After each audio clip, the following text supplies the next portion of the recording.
Audio roll, video roll, 3, 2, 1. Assalamualaikum warahmatullahi wabarakatuh. Ketemu lagi di Gen B atau Gen B atau apalah mau lu sebut. Pokoknya ini adalah sebuah podcast tentang sebuah generasi. Generasi Babelo, generasi Gen B. Dan kali ini gue punya cerita tentang sepak bola. Jadi gini, dulu waktu gue masih jadi wartawan dan juga broadcaster di Tokyo, gue pernah dapet tugas yang bikin gue pucat setengah mati. Jadi suatu hari, waktu gue udah mau jalan pulang, tiba-tiba gue ditelepon sama redaktur gue dan bilang, "Ranisan, besok kamu berangkat ke kota ini." Gue gak mau sebut kotanya karena nanti ketahuan. Nanti ada alasannya gue gak mau sebut kotanya ya. Pokoknya itu gue harus naik kereta sekitar 2 jam dari Tokyo. Gue bilang, oke, gue paling suka liputan keluar kota kalau di Jepang. Tapi redaktur gue bilang, lu harus liputan sepak bola karena ada tim Indonesia yang akan datang untuk bertanding lawan klub terkenal di kota ini. Tim Indonesianya gue nggak mau sebut, tim Jepangnya gue nggak mau sebut karena nanti lu bisa ngelacak. Tapi gini, jadi sehari sebelum pertandingan, ya gue berangkat dong ke Tokyo dengan ke kota ini dengan senang hati lah. Seru loh, naik kereta antar kota di Jepang itu seru banget. Dan akhirnya gue sampai di hotel tempat mereka mempersiapkan pertandingan, tempat mereka nginep. Jadi mereka diinepin bareng-bareng antara tim Indonesia ini, klub Indonesia ini, gue nggak mau sebut namanya, dengan klub Jepang ini. Jadi mereka nginep satu hotel, gitu. Dan malamnya, nah ini baru di sini ceritanya mulai nih. Malamnya itu gue diundang untuk melihat mereka atau hadir ke acara makan malam mereka. Ini gue diundang sama tim Jepangnya ya. Terus sama manajer tim tuan rumah, gue diajak keliling ngelihat menu makan malam mereka yang, super sehat banget men, super sehat banget. Jadi si manajer Jepang itu ngajak gue keliling sambil menjelaskan, "Rane-san, kore wa sake desu." Ini bukan sake minuman, tapi ini adalah daging salmon. Salmon yang gendut-gendut, yang berlemak, yang penuh protein. Terus dia nunjuk lagi, "Sore wa pasta desu." Wah, pasta yang whole wheat. Kemudian dia nunjuk lagi, "Sore wa gohang desu." Nasi. Wah, nasinya nasi Jepang gitu kan. "Kore wa gyuniku desu." Daging sapi. Wah, makanannya itu semuanya bergizi. Dan gue dijelasin manfaat makanan itu. Makanan tinggi protein, tinggi karbo kompleks, cocok buat stamina fisik menjelang pertandingan. Dan semua itu disiapkan oleh ahli gizi di Jepang yang dimiliki oleh tim tersebut. Udah dihitung jumlah kalorinya, jumlah gizinya, dan makanan tim Indonesia sama tim Jepang sama. Mereka makan di lantai yang sama. Waduh, sambil nunggu tim Indonesia turun, gue nyobain dong makanannya. Emang enak-enak sih, emang enak-enak. Sayang, gue udah makanan yang sangat bergizi, sangat sehat, tetap aja gue gak bisa main bola cuy. Anyway, nggak lama kemudian, tim Indonesia udah mulai turun tuh ke lantai ruang makan dari kamar-kamar mereka dan mereka udah mulai ngelirik-ngelirik menunya. Wah, ada ini, wah ikan, wah ini, wah ikan lagi, wah ini. Pokoknya semua mau ngomentarin. Dan mereka akhirnya ngerubung di satu titik, yaitu nasi gohang orang Jepang bilang. Pada ngambil sepiring belendung. Terus gue merhatiin dong, mereka mau makannya pakai lauk apa. Tapi nggak lama kemudian, salah seorang dari mereka turun, lari-lari, bawa kantong plastik. Dan semuanya pada ngerubung. Begitu dibuka, isinya abon sama ikan asin cuy. Abon sama ikan asin. Dan akhirnya malam itu mereka makan lahap dengan abon dan ikan asin. Sesekali ada yang so akrab juga sih ke tim sebelah, nawarin abon sama ikan asin, gak ada yang mau. Semuanya makan pasta, salmon, daging gitu. Gak ada yang mau. Dari situ gue kaget, asli gue kaget. Dan pelatih mereka itu sepertinya ngelihat gue kaget gitu ya, pelatih dari tim Indonesia ini. Pelatih asing.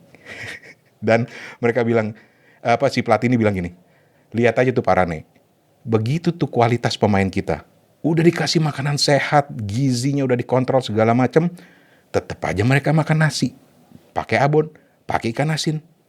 Ya dalam hati ya, gue orang Indonesia, pelatihnya nih orang asing nih, gue Indonesia, orang Indonesia di luar negeri itu terkenal sangat over proud. Jadi dalam hati gue bilang, biarin aja. Setiap orang kan, setiap bangsa punya makanannya sendiri-sendiri. Dan itu pasti ada maksudnya. Tetap bagus buat power mereka. Dalam hati gue bilang gitu. Jadi lo pelatih asing lo datang ke negeri kita ngambil duit doang lo. Biarin aja, tetap keren kok gitu. Akhirnya gue deketin dong satu orang anggota tim itu dan gue tanya, bang, lu kenapa malah makan abon sama ikan asin? Dan ya kesimpulan mereka sama dengan gue. Mereka bilang, lah kita biasa makan ini bang.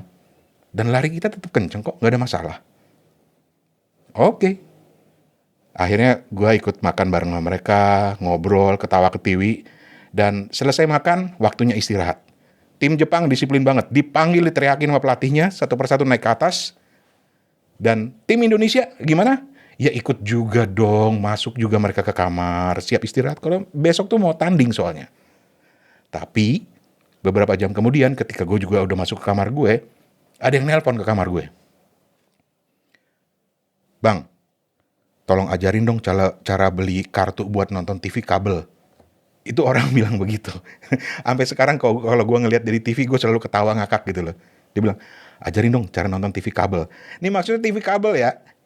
Kalau di hotel-hotel di Jepang itu TV kabel gratis. Tapi ada satu yang harus lu beli dengan kartu. Yaitu kalau lu mau nonton film dewasa. Ngerti dong kalau gue bilang film dewasa? Nggak mungkin film yang pemerannya semua orang dewasa, nggak.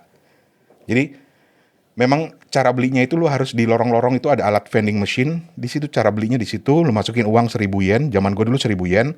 Keluar kartunya, nanti kartunya lu bawa ke kamar, masukin ke slot di decoder, dan bisa nonton film dewasa. Ya udahlah, akhirnya gue diajak nonton. Gue bilang enggak, gue ngantuk karena udah dingin banget, men. Dingin, hujan di kota itu. Akhirnya gue tidur. Kira-kira 2 jam kemudian telepon bunyi lagi. Dan gue dimarah-marahin. Waktu gue angkat telepon, dia bilang, bang, lu nipu ya bang? Kenapa bos? Sabar bos. Ini nggak ada gambarnya, kenapa blur semua? Gue ketawa. Karena, nah ini ceritanya begini. Kalau lu nonton film dewasa di Jepang, apapun, lu mau nonton di hotel, lu mau beli DVD, mau beli CD, itu semua bagian-bagian sensitifnya udah di-blur. Itu peraturan dari pemerintah Jepang seperti itu. Udah di-blur. Kalau lu nonton film dewasa Jepang, nggak di-blur, gue harus pertanyakan, lu dapatnya dari mana cuy? Tapi semuanya udah di-blur.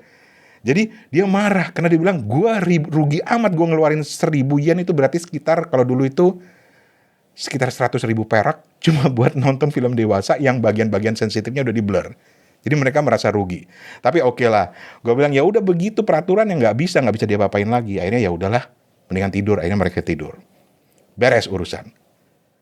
Tapi keesokan harinya itu masih dipermasalahin di bus, mereka masih ngomel, lu tuh ya bikin kita rugi segala macam. Udah filmnya nggak seru, di-blur lagi. Gue cuma ngakak aja. Sampai di sini, apa kesimpulan gue terhadap mereka? Oh, gue masih orang Indonesia yang over proud, man. Gue masih tetap bangga dengan tim Indonesia.